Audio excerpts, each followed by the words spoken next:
Hey everyone, welcome to the Nathan Ross Reese Reformer Podcast. We're here today in Slough. Are we in Slough? Is that what it's called? We're just a little north of Slough. No, okay, north of Slough. We're in California, and I'm here with the amazing guests today. We've got Mary Wilson and Dr. Douglas Wilson. These guys are the force and the founders behind Stability Pilates in Santa Maria, and it's been like a bit of an ongoing conversation and adventure we've been having together over the last couple of years, with the passions being Reformer Pilates and performance of the instructors. And so it's a real honor for me today to be here, and I really wanted to share their story. So yeah, without further ado, how did you guys first get started? Who had the first idea to open a studio? So I went to a Pilates class up in Arroyo Grande with some friends of mine, and I quickly came home. Doug is a chiropractor, and I thought to myself, more of your patients need to get moving. And this is a way to get, really anyone can get on a reformer. Mm-hmm. So I took him to a class. Begrudgingly, by the way. Yes. And he agreed. But at that time, we didn't really have a space or an idea or a plan. And then some space became available to us right next to our office, which was great. So I started training. I found a few girls to go to training. I had zero idea what I was getting myself into. I really wasn't ever out to be my own, like a Pilates instructor. But I figured since I was going to own a studio, it was probably a good idea. So did the training. We did training out of my garage. I bought a used reformer, hauled it up here from LA. We took guinea pigs, did our training in my garage, and then opened the studio in 2019. Awesome. Yeah. Yeah, it was a great experience. Going back to the original part of that story, I was refereeing college and some professional football for many years, and my own back, chiropractor with a bad back, that's kind of like a dentist with a mouthful of cavities. But so I was having issues with my career, and Mary, thank God, drugged me up to this studio. I walked out of that class just feeling so much looser. I felt like muscles were challenged. All these great things came out of it. So I was excited to see her being super inspired. Then I did want to get on board with my patients. And so the story just kind of kept going. I kept going to Pilates at a studio up and open near us. I kept going there, and our dream of having a studio someday just kind of materialized with that. And then, all of a sudden, the space opens up at my office, and out of the blue. And it was literally the back of a bank, and it was their break room, and they had a little nursery breastfeeding area for the ladies.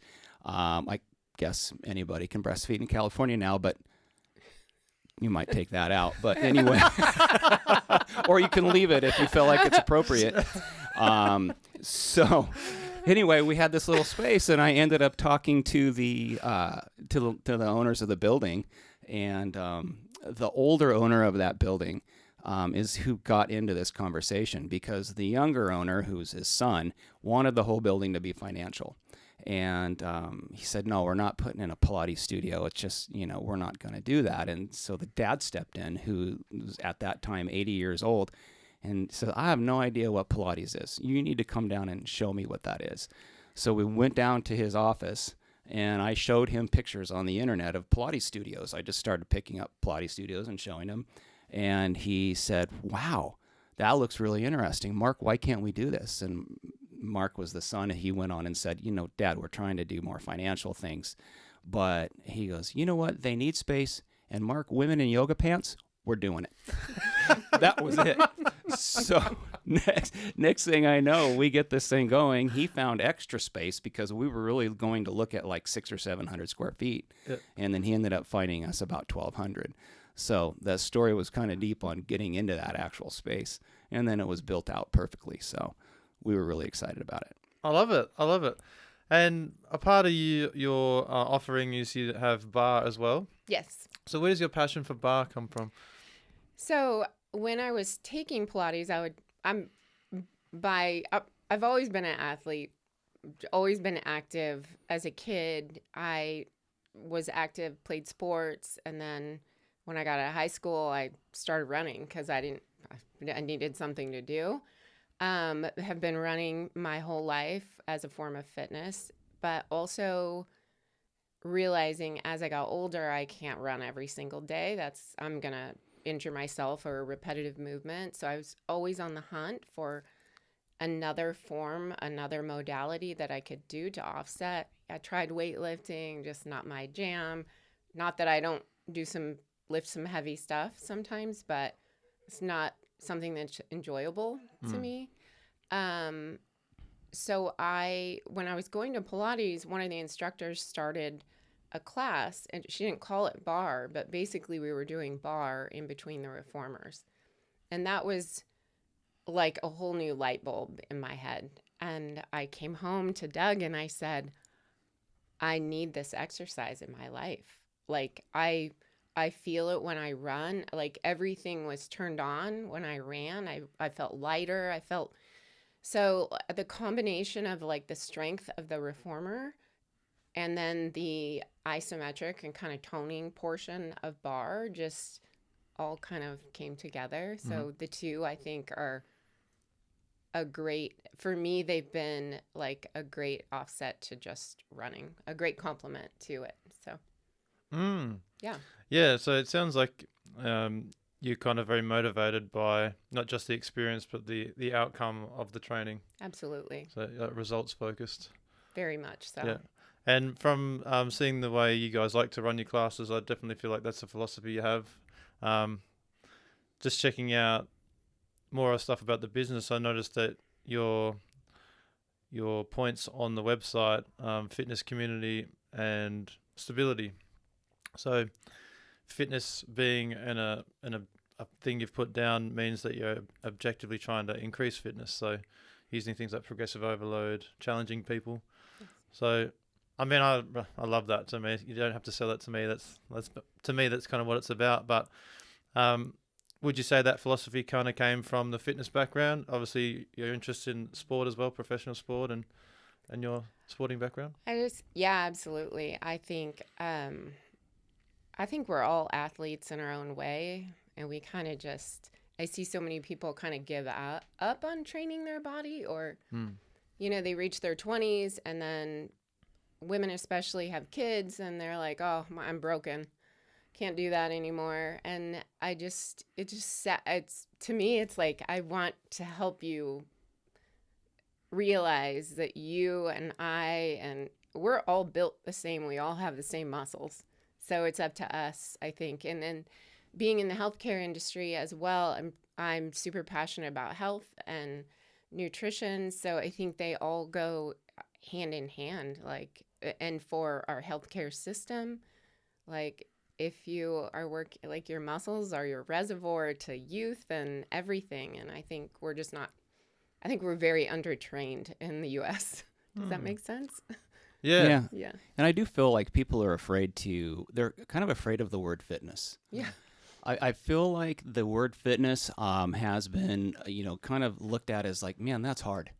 Just because the word feels hard. Yep. And so in my office, I have goals for some, different patients. I have goals for a patient that all I really want to do is get them off the couch. Mm-hmm. I want to get them to just walk. I'm going to be happy. If I can get them to get on the floor, and actually I start a lot of patients with floor to raising exercise. I want you to get off the couch, get onto the floor, and then get yourself up. And then put yourself down and then get yourself up. Really, it comes down to the very basics. It's like getting somebody who eats fast food all the time, and I need them to eat a vegetable. I'm okay if they eat a canned vegetable. People look at me like, what, you're crazy? I'm like, hey, a canned vegetable is a long way from where they were. So we're going to work in baby steps. And so the fun part about the fitness part of that tag is that we now bring people into the community. And so those who are afraid of the word fitness are able to kind of be together and support each other. And the community is really built. The community Mary has built over there is unbelievable. And the support that all these clients give each other, we now have patients who turn into clients that go over, and they're afraid. They're just afraid. They're afraid of the idea of being in a group class. They're afraid of being on a reformer. And the camaraderie and the community that Mary's built over there gets them feeling great about it. And they always come back and say, I'm so glad you turned me on to that. And the great thing about having bar as well is that some people do have that fear of the reformer right off the bat. We can take them and put them into a bar class and get them seeing the studio, being part of the community. Mary then can go chat with them a little bit and talk to them about the reformer, introduce them to the reformer. So it's a great natural progression right from within. How do you make that initial introduction to get people to come in for the first time, particularly if they're fearful of,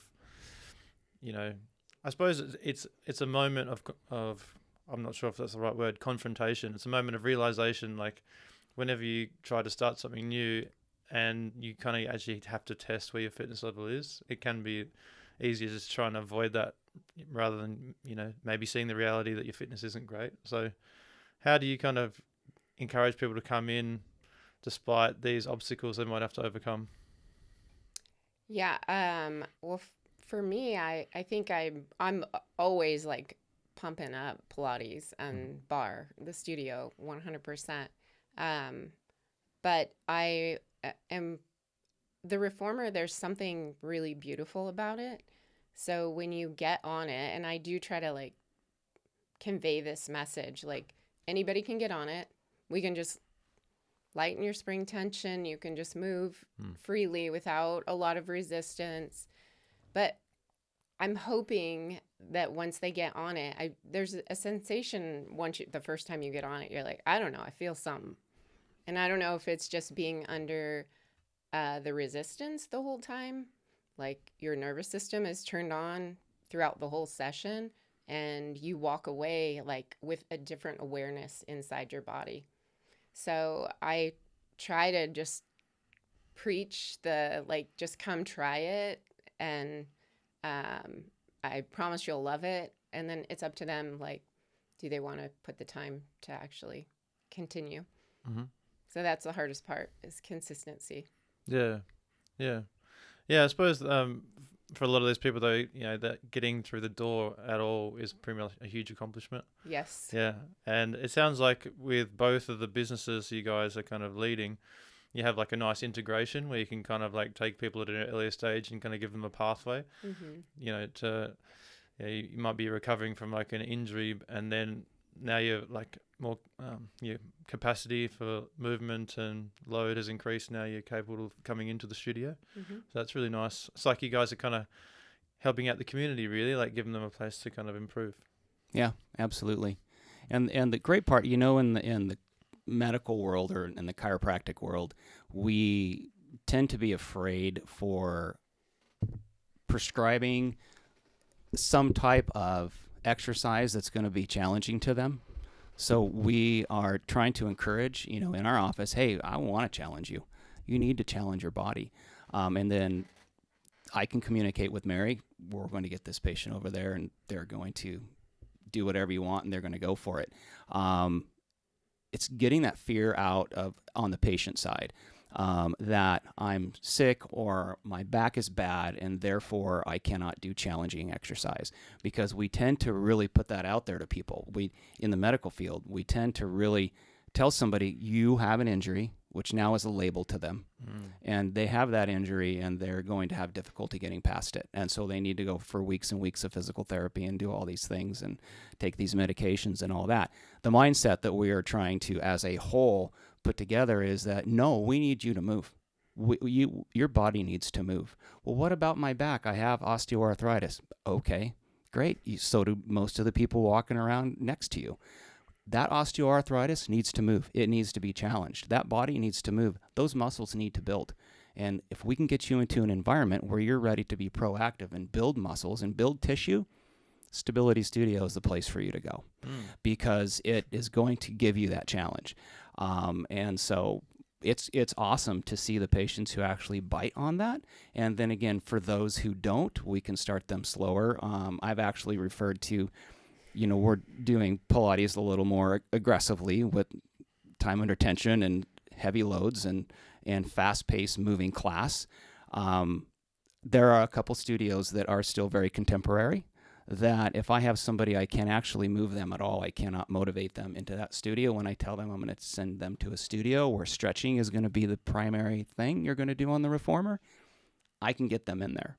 And when they go over there, they stretch, they enjoy, they start to get in some improvement, and guess what? They come to Stability Studio in the end because now they're ready for a challenge. They got rid of the fear factor, and they're ready to go join a community that's going to build them. I love that. So you're saying that a part of the diagnosis process, if we kind of giving someone a label of the condition, do you feel like people kind of like attach like an identity to that? Like, oh, this is me now? Like, Oh, absolutely. 100%. In fact, in the disability world, it's a big no-no, but it happens all the time, to tell a patient they're disabled. What's the first thing we do to an injured worker? They get injured on the job. We bring them into the office. We put them on disability. We take them off of work. We say, you are disabled, and we hand them a piece of paper, and they walk out the door, I'm disabled. What does disabled mean? That means I probably need a special parking place now. Can't function. I could never go to a Pilates class. I could never work on strengthening. In fact, the strengthening that you're giving me is too hard for me because I'm disabled. So we roll back the labels in our office, and it is about what can you do for yourself while we are doing for you passively. And that activity, building muscle and bone and joint flexibility, is the key to getting better.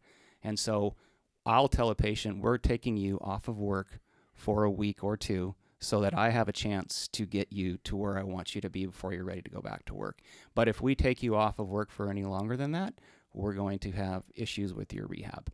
And so the sooner that I can introduce a modality that challenges them physically, they don't ever get wrapped into that downer syndrome of disability. And so we found it super positive. And that actually naturally has been how Mary has run the studio with people outside of our office and the clients that she takes directly in. Now, actually, she takes more clients in than I provide her anymore. So in the beginning, it was a pretty decent funnel, but she has built it herself with that same mentality with people, that you need to come in here and work, and it's okay to do hard stuff. It's okay to lift heavy things. And therefore, she has moved it to a pretty cool space. Yeah, I noticed that the space you guys started originally, you had 6 reformers, but obviously the demand is significant, and then you kind of starting to burst at the seams, and then organically starting to grow. So then you guys, when I was here last time, you were already talking about the next location, and I obviously love that. I love it when you speak things into existence and you're kind of excited about the future. So for me to come back this time and literally walk into the space you were talking about before is so cool. I mean, if anyone needs any kind of mental image of the studio, so basically huge ceilings, very grand feeling, 10 machines in there, plus you've got the bar space, natural light, like beautiful. It's kind of the air around here, it's kind of like a farmland / coastal, so it's got a great like salt, rich earth smell to it. So to work out like that, and then have like an epic sound system too, which is just pumping. I mean, it's like a dream, like chef's kiss. Like, I love it. So it was great. So good. Yeah, it's so good. So I love that you guys literally kind of custom built that thing exactly the way you wanted it to be. So how was that process for you? I remember we spoke briefly yesterday about finding the space. And it sounds like Doug is quite good at kind of like jumping on things early, like making decisions and getting stuff done. So can you tell us exactly how that went down? Yeah, I'll let you know. And actually, it started with Mary because in her studio at the original location, she had a client who happened to know somebody who knew this orthodontist who was getting ready to build a building. And so I ended up reaching out to him, and we met at Starbucks, and he told me the plans of what he was going to do. And he wasn't from the area, so he told me this thing is going to be ready to be starting construction within a year. And I said, oh, wow, you realize we're in Santa Barbara County in the state of California? And he goes, well, what do you mean? I said, there's going to be challenge along the way. Just be ready for it. I'll guarantee you there's going to be challenges. But let's see what you got. So he starts showing me, and he said, this is where my office is going to be, and I'm going to have this retail space. I go, wow, one retail space on that corner in Orchid, California? Great little town, Orchid, California. There's a lot going on there. And so I said, great, I'll take it. And he said, what do you mean? I said, let's figure it out. Let's go around and look at all what fair rent is in the area, and I'll pay whatever fair rent is in the area, which I already knew what it was. And so he goes, perfect, we'll do that. Give me the numbers. And long story short, we signed the deal. We signed the lease 2.5 years before we moved in, because that's how long it took through the county. That's crazy. So it was. In the meantime, we're just like adding more classes at the other studio. Clients I'm like, I think it's going to be this week. We get, approval, county approval. It was one thing after another before. When it finally happened, we're like, is it really here? Is it really happening? Yeah, it didn't feel real. Yeah, no, it didn't feel And the real. weird part is I like doing things under pressure and getting it done quickly. But when it took so long, it was a little bit of a challenge for me, because it gave me all kinds of time to think. It's that knob, yeah. Oh, sorry, wrong one. No, all good. Turn that way. That'll tighten it. There we go.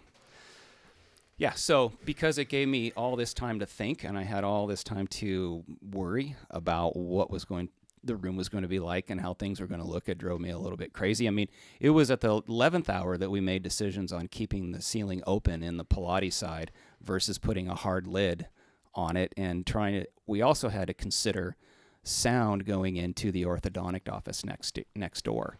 And so I actually brought the orthodontist to our old studio, and we have a smaller version of our excellent sound system there. And I put him in my personal office in the chair, which is right behind the Pilates room. And I cranked the music over there. And I walked over there, I go, how's that? He goes, how do we fix that? And I said, well, we're going to do, I said, we are going to play loud music. It's part of the allure of the class. It's what makes the class super fun. And you know the deal. And so we ultimately built a double wall construction where there's a nice air gap in between, and no holes in the wall between, so we can crank the music over there and nobody knows. So these are all the little things I got to stress about for 2.5 years, but in the end it came out great. Oh yeah, no, it's definitely worth it. Yeah, I think you guys nailed it. Yeah. Particularly the location, like you're just driving down like one of the main roads and you can literally just veer off straight into parking directly in front of the studio. That's incredible. And that's why we jumped on it, because there's just 0 locations here unless you're out in an industrial area by the airport, which is not aesthetically pleasing at all for a boutique style studio. So, yeah. Yeah, and the parking in that town is a challenge as well. Mm-hmm. So when we saw that there were going to be parking spaces available on either side of the building, that was big. And we don't interfere. And the other thing about that relationship with the orthodontist is that he starts at 8 a.m. So we're done with 2 classes on both sides by 8. Mm-hmm. So we can have, 26, 28 cars show up at 6 o'clock in the morning, and we're not dealing or messing with him at all. Mm-hmm. So yeah, it's great. That's perfect. So if you guys are going to kind of explain the kind of the class offerings you've developed over the years, how would you say, like, what's the style, the philosophy that you bring to your training? We're a far cry from where we first started. So because I originally went to like this contemporary Pilates training, which I just couldn't teach that style. So I'm going to bring this story in because I think it's a great story, and I say it all the time. Like, you wouldn't be here if I wasn't on the hunt for just like, I got to do something different. Like, I can't teach to this style. This is not who I am. And I was trying to kind of blindly lead myself in the dark for something different. I always made classes more challenging. We held there longer than like most studios. But again, I don't know how I found Raf at Pilates Elephants, the podcast. And you happen to be on his podcast.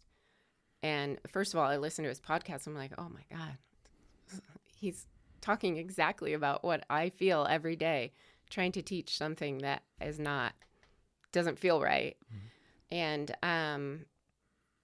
so I kept listening to his podcast and just fascinated all the time.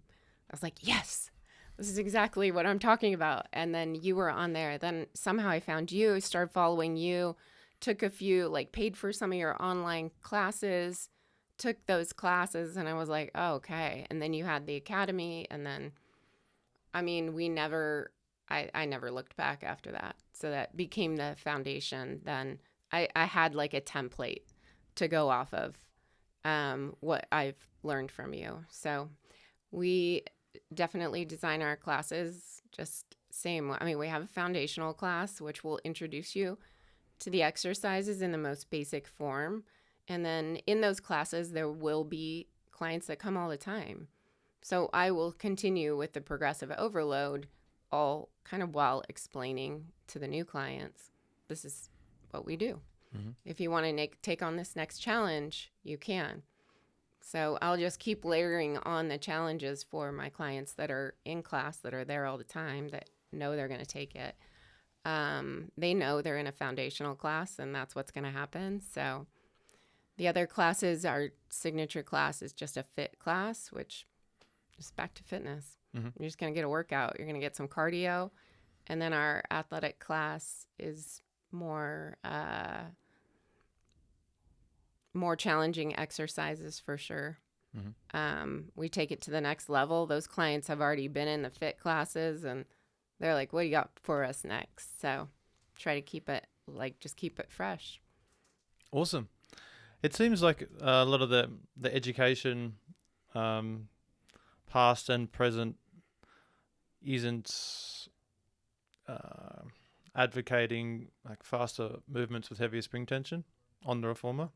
But you look at, like, you could probably say it's more typical of like an Australian approach to the reformer, where you have both available, you know, to go quicker too. So did you find that bringing a faster and stronger approach to using the reformer, was there any kind of resistance, or was there any people within the community or the wider community that were like surprised by a different style? No, like I said, we were already kind of going that direction. Like every class, they knew there was going to be planks, and we were going to hold you there for a good couple minutes. And we were holding them in exercises already. It was really the springs, just the progressive part of it that I brought into it, and the weights, heavier weights. And they could choose to or not, but we definitely, like, before we changed the class descriptions, we gave our clients a heads up. Like, hey, we're going to be running things a little bit different. A little bit different. And they, I mean, for the most part, they all stayed. Yep. At the end of the day, I found that, you know, people have an hour of time, and they are there. They're like, oh, that was a great use of my hour. I feel like I got a workout. I'm sweating. I'm going to move on with my day now. So, yeah. I think integrating progressive overload with the spring level system into exercise just guarantees better outcomes straight away. And then it also enables you to adapt the exercise spring tension to suit the body, because obviously the reformers are the same, but the bodies are different. So to guarantee the outcome, if you can identify what the target muscle group is, what the load is, and then adapt it to the person. It's like every person benefits now, as opposed to just the average body that the spring levels were designed for. So yeah, it's exciting, and I think you can't lose when you kind of have that mindset. It's like about optimization for the individual. So it's like a personal trainer in a group class. It's like the best. It is. It's like a personal trainer in a group. I mean, it's just like, people go to personal training to, they put them through exercises and then they progressively start to challenge them with more. And so similar, you're getting a personal attention to your fitness. So. Yeah. And now I would say that the culture pretty much in the studio are people that don't know any different. Yeah. Because over the years now, we've had all the new clients come. In our community, there's not a lot of Pilates offerings. And so I would say that the vast majority of the clients who come straight and fresh to the studio and have nothing to do with my office, they are first timers. So they're introduced to this for the first time. And we've heard from them. They go out and they travel. And I went to a Pilates studio in Michigan. And they're like, wow, that is what I didn't even break a sweat. I couldn't wait to get back home to Stability Studios. Yeah. So with that whole kind of mindset has already happened to where the whole community over there is pretty much that this is it, and they are having trouble finding it anywhere else. I have clients that they're from the area, but they maybe live down in LA, and they come home to visit family for a weekend, and they'll always pop into class. And the message I hear from them is I've searched all of LA. I cannot find this studio. There's nothing like it. So. Well, I'm on the wait list for Tuesday morning, so fingers crossed. Wow, if you only knew somebody. I mean, we could try to find. We can make a phone call for you or something to get you in class. Hey, that'd be great. Yeah. We'll see. Yeah. So. No, that's exciting, and I feel because it's such a unique experience.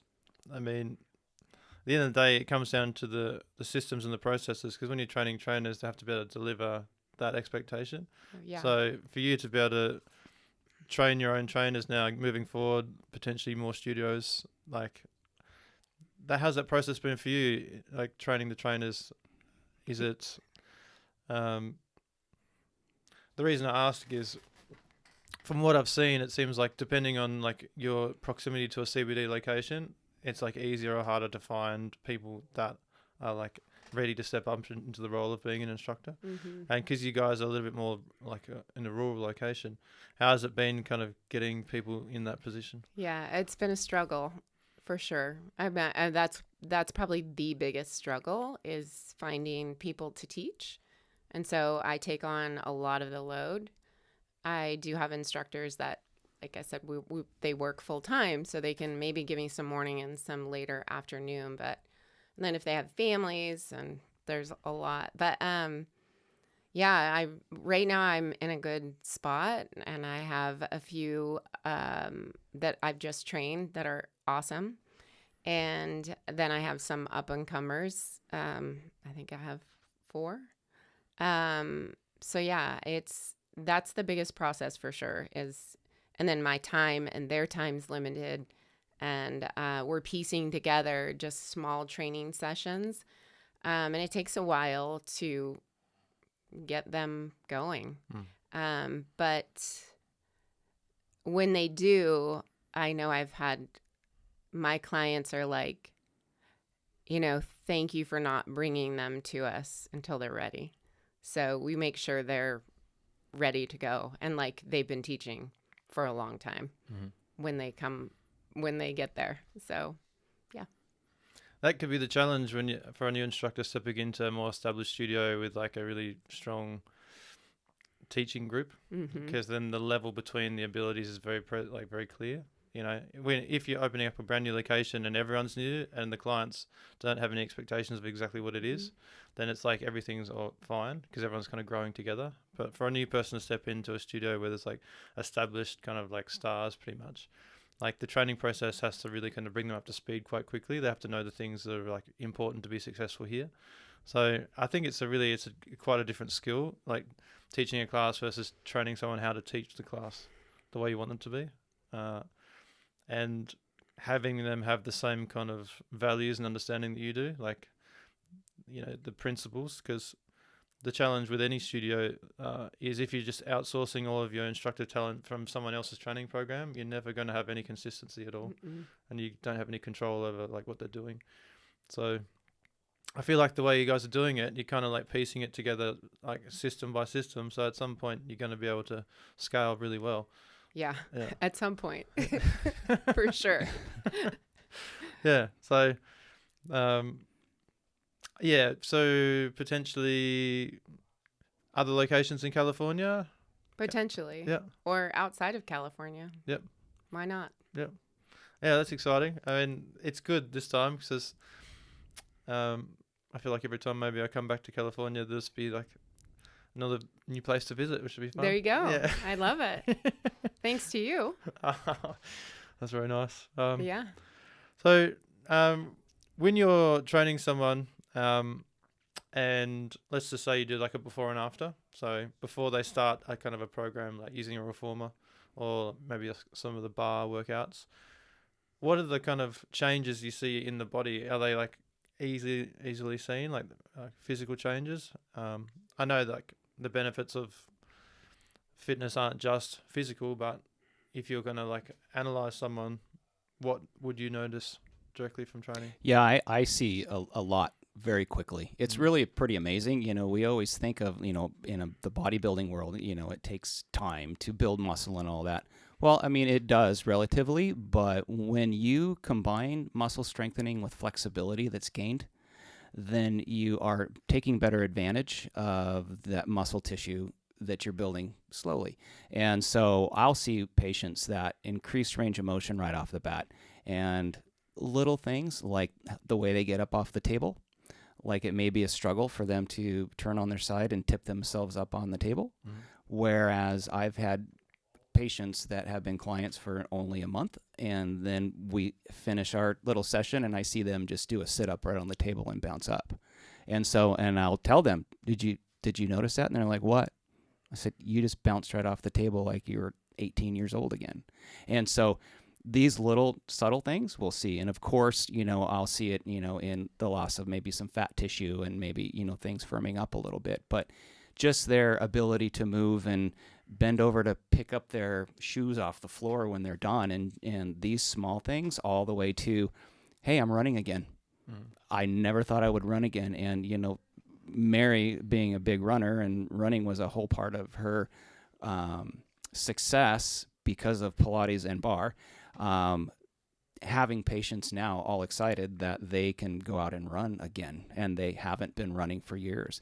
And then now they put these things together with other things they do in their life, running, hiking, all that is all supported by being stronger and having more of a fitness attitude in the studio. So we'll see a lot of those fun changes with people. People will also, we see the changes, they see the changes quickly, and then they'll like come in and tell me, and they're like, I've lost 20 pounds by being just consistent. But I'm like, wait, you didn't just lose 20 pounds because you've been doing Pilates. And they said, well, I'm like, what else are you doing? So most of the time it leads them to an awareness of their body, and they feel great because they see the changes, which leads them to start taking care of themselves better, eating better, and then eventually they get the results. You know, you put it all together, and that's really what it's all about. It's like if you can motivate them to just like, hey, you see these changes, and then, well, they motivate themselves because then they start making their own changes. It's an awesome thing. And it helps them their learn. Whole life changes. Yeah. Exactly. And then they learn to be more consistent. Mary has brought that word up a few times. And consistency, as we all know, that is the key. But consistency to a client or a patient, they don't really understand that world in a lot of ways. You know, they don't necessarily eat consistently. They're on the go and they're grabbing fast food and they're not thinking about their body. They're not consistently at least having some little light switch in their head that says, I should or I should not be eating that. Or it's kind of foggy today. I should or I should not get up and go to class. They are quickly, Mary, you know, in our kitchen at home, our kids were raised with a sign over the door where they exit the kitchen to go out the garage door to school. And it says, quit your belly aching. And so it was kind of a no BS house, just to be honest. And kind of scares me sometimes, but but you know what, that has really translated well into the success of her studio, because she is motivating clients that, you know what, okay, you're sore. Because you're sore doesn't necessarily mean you're injured. Soreness is great. You earned some of that soreness. And, you know, we in the chiro side have a hard time with that as well. You know, we give an exercise to a patient and they go home and they come back, oh my gosh, I can't do those hamstring stretches anymore because they make me sore. I'm like, awesome. They're like, what do you mean awesome? It hurts. I'm like, no, awesome. We want more of that. Here's how we're going to do that some more. And so over there, she's doing the same thing. And really motivating people to just push through and keep consistent. And once they build that consistency, that's when we're really seeing the results. So like 2 to 3 times a week is what Yep. you're looking for? Yep. For sure. Yep. How do you help them kind of build that habit? Is it like a building relationships early? Yep. Absolutely. Yep. 100%. Get a new client. Like, why are you here? Do you have goals? Mm-hmm. How can we help you? Great. We also have an in-body scan. So if they're looking to lose weight, or I'll have people come, my doctor told me I need to work out. I have high blood pressure, high cholesterol. I need to drop some weight. I'm like, great, come get on the in-body scan so you at least have something to go by before we start this process. And then if they have other, I mean, I'll give them some dietary tips as well. Just, yeah. Mm-hmm. And the one thing she does well with that is she follows up with the clients. I've been in class, you know, and I try to get into class and hide myself in the corner, and just do my thing and be tortured and absolutely love every minute of it. I think she does enjoy torturing her husband in class. It's like, No doubt. no, it's great. So she'll come over with the microphone, and I man. see her pull the microphone away, and she'll lean over to me and go, "Why are you on a red yellow?" Well, because I maybe didn't hear properly, and where I'm supposed to be on a green yellow. Okay, switch them up. She gets me pretty good. It's awesome. But anyway, what I do hear her doing in class is I hear her talking to the clients as she goes. So every client during class gets personal interaction in some way. And I feel like that's huge when you're trying to motivate somebody towards a common goal. And if she doesn't get them during class, she gets them after class, or she's gotten them before class. But she knows every client that she has and things that are going on. Further, since she's not there all day, she has other instructors. I hear her talking to instructors. Hey, Nancy's been working on this, and we want to get Nancy stronger in that. And so keep an eye on her today and make sure we're motivating her to do these different things. And so as the studio owner, she has that hat where she's making sure her instructors are aware of things they need to be aware of to be able to work with a client individually. And then at the same time, when she teaches, she's very consistent and thorough with all of them. I feel like the best feedback you can ever get is a client saying how they feel better or their body's changed, because that's like the physical result of the training. You know, they've been loaded enough, you know, the body's had enough stimulus to adapt, and they're coming back a better, upgraded, version of themselves. Yep. Yeah, and that doesn't happen by accident. Yeah, that's a like a method of training that's intentionally delivered to the individual to get that. So you have to get like the duration right, the load right. Yeah. Yeah. For sure. Yeah. I feel like too, one of the big challenges with the brand new clients is their relationship to adversity. They tend to like avoid it, or like maybe that it's unfamiliar and a bit uncomfortable because it's unexpected, you know, like the burning sensation or the leg shaking, or, you know, maybe a bit of like loading on the wrists, things like the physical discomfort. So is there anything you do to kind of help them overcome that initial shock? I usually just say it's normal. Pilates shake is normal. Like everyone, look at that client behind you is shaking as well, and they come all the time. Or the other clients, like our clients that are great, are there all the time, are so good with the new clients and helping them along. And they're like, yeah, go, I'm shaking too. You know, so we have a conversation about it during class. It becomes kind of a whole 10 people conversation. Or I try to make it that so that it feels comfortable. We're all in the same space. We're all uncomfortable. That's what's supposed to happen when you work out. Yep. It's not supposed to be comfortable. Yep. So, yeah. Yeah, I think that's awesome because if you can kind of, obviously with the people that are already a bit more advanced, like intermediate/advanced clients, like they actually seek discomfort. They want adversity. Yes. They respect it. They love it. So anyone who can deliver it to them, they love them for that because they want to be challenged. But the brand new people, they're like, oh, what is that? So any instructor who can kind of bridge the gap, I kind of find the secret is if you can tell people what they're going to feel, where they're going to feel it before the adversity hits them, Yes. then it's like now you've made that same sensation a good thing because now they're kind of expecting it. Yes. Yeah, that's pretty cool. And you can only really do that if you're knowing which muscle groups you're targeting. Absolutely. Yeah. So the way you guys do it, you're talking about body positions, spring tensions, which muscle group am I targeting? So you can actually tell people exactly what they're going to get. Yes. So I think for like retention of clients, that's absolutely amazing. You can't really do that if you just have like one spring setting and everyone on it because everyone's experience is going to be different depending on their body. Absolutely. Yeah. So yeah, the approach you guys have is awesome, but I always find it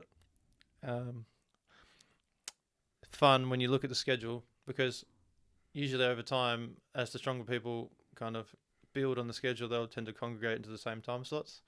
And I've heard some things about your 6 a.m. class, so That's it. What do they call that? Death Friday. Death Fridays. Just on Fridays. Just Friday. In fact, I think a client this week said, I don't know what happened, but this Friday was a lot deathier than the normal Death Fridays. Yeah, they did. They did. Yes, it was. But those are your strong clients that are asking for that challenge. So they want the wow factor. They want to hurt or not hurt, but yeah, they want to be challenged. And there's I love it because who doesn't want a good challenge? yeah. So yeah, that's when you hear things before you do them, something's going on. Yeah. So, yeah, exactly. so I'm quite intrigued. I want to get into this one too. To me, it's really exciting, and one of the things I love about it is I've been able to kind of witness your journey, kind of in like increments over the time. So to see the way you guys are moving now, it's just so cool. Like, It's awesome. A lot of love and respect for that. Yeah. We appreciate you being a part of our journey. It's been great to have you come and just be a motivation to like the team, to our stability team each time we're doing some type of training. And we love having you here. Thank you. That's nice. You're welcome. Yeah. The name stability. What's the feeling that you had like to use that as like the title? Where's that come from? I'm going to defer that one to Doug. Yeah, actually, just in a conversation, we talked about how a studio would look and what exercise and being together with a group of people do for your life, and what everybody is searching for in life is stability. So whether that is mental stability, spiritual stability, whatever it is, stability is a great word, right? Because that could even relate to what we're trying to do in the chiropractic world, and that is structural stability, biomechanical stability.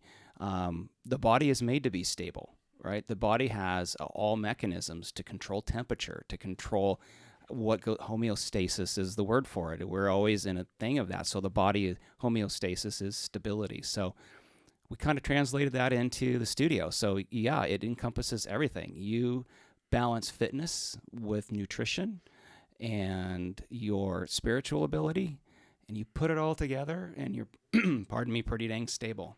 Yeah. And so it's kind of strength in all spectrums. Like, yeah. I mean, if you think about what the word stability means. So, yeah. Yeah.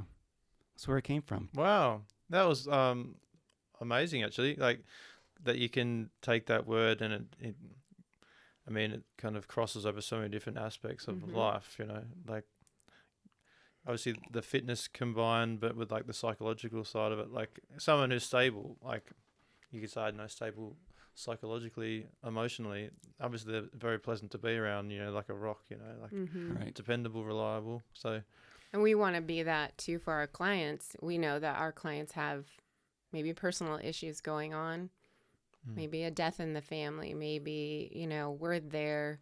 We know what's like going on in their lives. Every time they walk through the door, I'll have sometimes a client break down crying in the middle of class. And I'll be like, oh my God, what's wrong? And they're not afraid to like show those emotions in the studio. Like they know that it's a safe space for them. Nobody's judging them. And maybe at the moment they just needed to break down. So it's a cool So thing. we translated that into the tagline: fitness, community, stability. You put fitness into perspective in your life and make that a primary focus along with the rest of it. You come here with your community, and stability is going to happen. Yeah, that's perfect. I like that. Yeah. Yep. Well, I've definitely got a feeling there's going to be more of these places when I come back. Yep. All right. Yeah. We'll see. I'm calling it now. I'll be up at night again. I can see it's going to happen. Yep.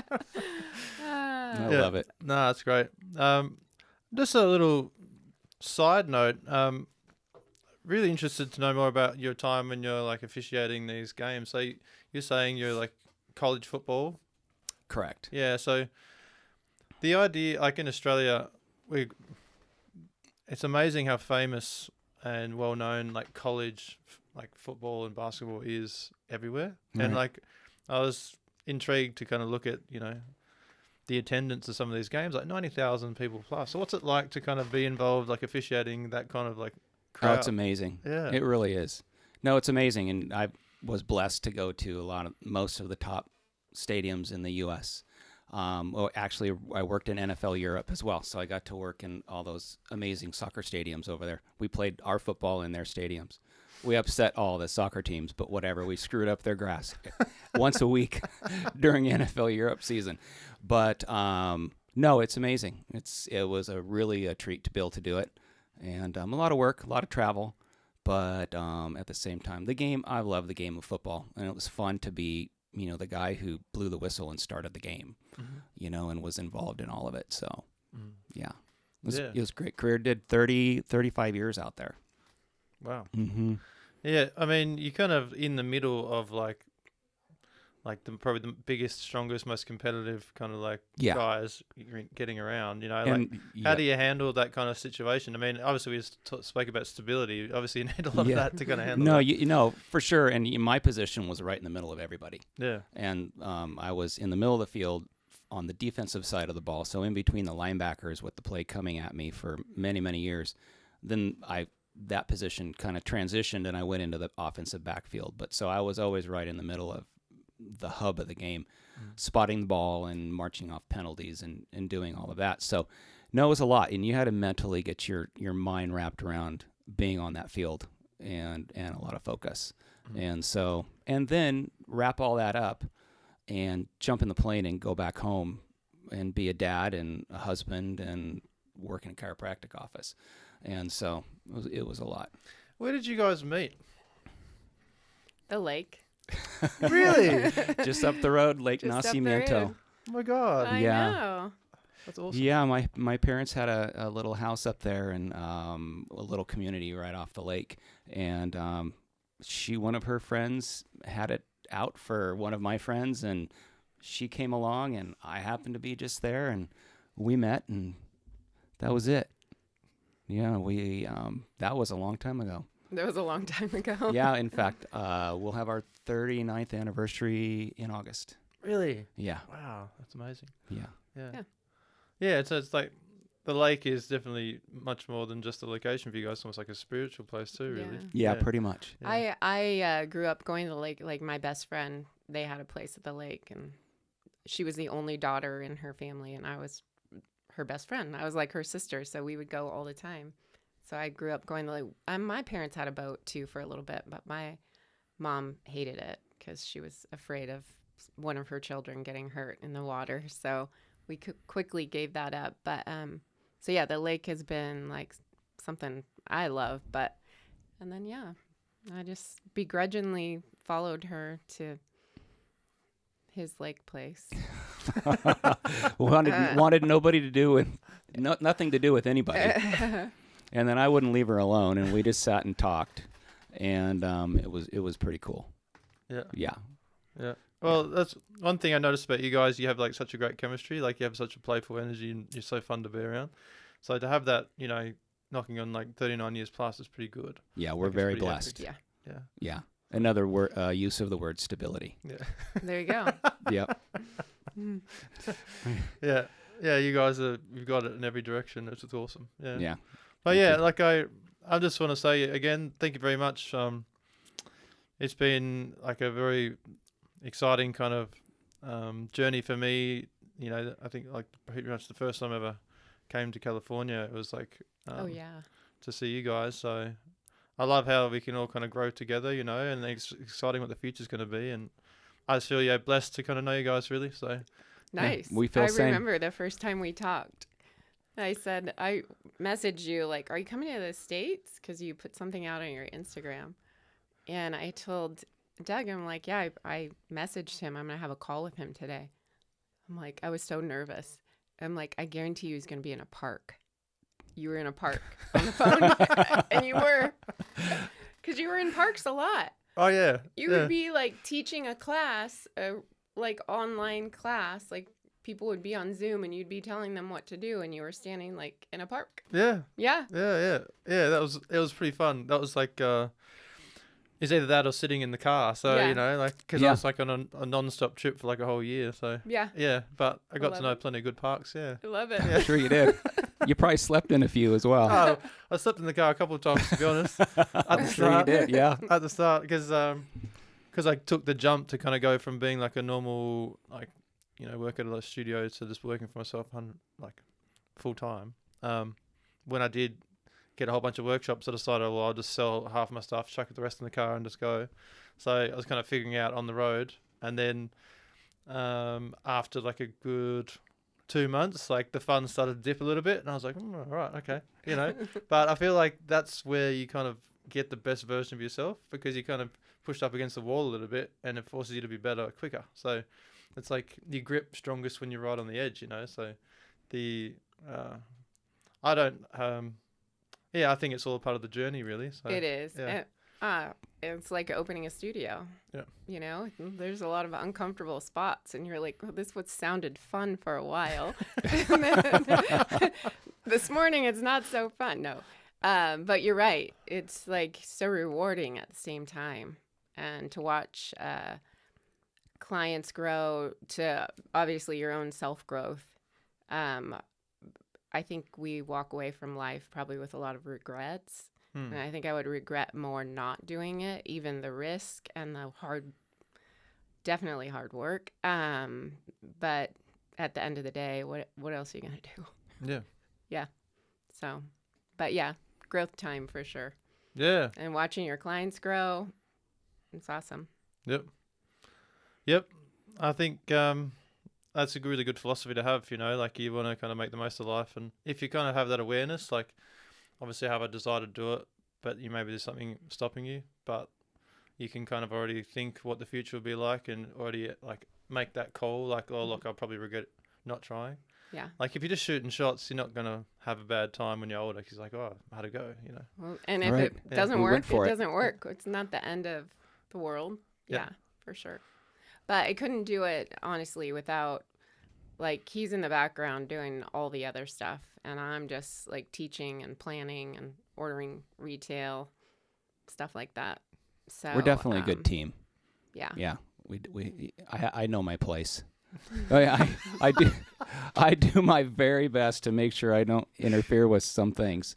Yeah. Like, really, you're gonna make us be on the reform. We're doing that, especially when I'm taking class. So I just stay out of all that. She does all the programming, all the training of the instructors, and is doing a fabulous job. Yep. I just make sure the lights are still turned on. Yeah. There you go. Yeah. I think that's a great way to do it, because it allows you to kind of focus on and specialize, because if you're trying to do everything, then you really won't be able to bring the best of yourself to that task. But if you can like fully take on the role of like training the trainers and like making sure the quality of the product is great, That's what it's all about. that's awesome. Yeah. Yeah, that's perfect. Yeah. So, good. All right then. So if you were going to like look back on the journey so far before you open the studio, and you could give yourself any like one piece of advice on like one thing to do or not do, is there anything that you'd take? Is there anything you'd share?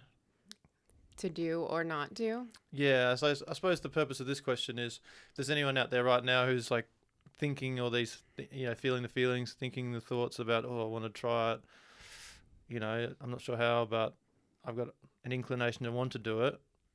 Is there, like, could you say something to them from your experience on, like, what was a good thing to make sure you do in the process to make it run more smoothly? I don't think life runs smooth.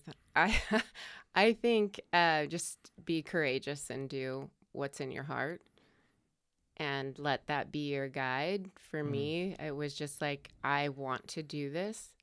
I have no idea why, but I wanted to do it, I think, just to make a difference in life. So I mean, otherwise I'm like, what am I doing with the rest of my life? So yeah, I the biggest thing that has happened is just to go with what your gut is. And my gut has been right all the time. Absolutely. Would you say yes? 100%. I was going to chime in with that. I would tell someone, just go with your gut. Mm-hmm. And as far as what not to do, again, the things that I did that were wrong were also a learning lesson, and so I'd do them all again too. That's awesome. Don't be afraid to be wrong. Yeah, don't be afraid to be wrong. Yep, I love that. Thank you so much, guys, for coming on the podcast today. And, You're welcome. Yeah, Thank you. Yeah, thank you. Thank you guys for joining us today too, and we'll see you next time.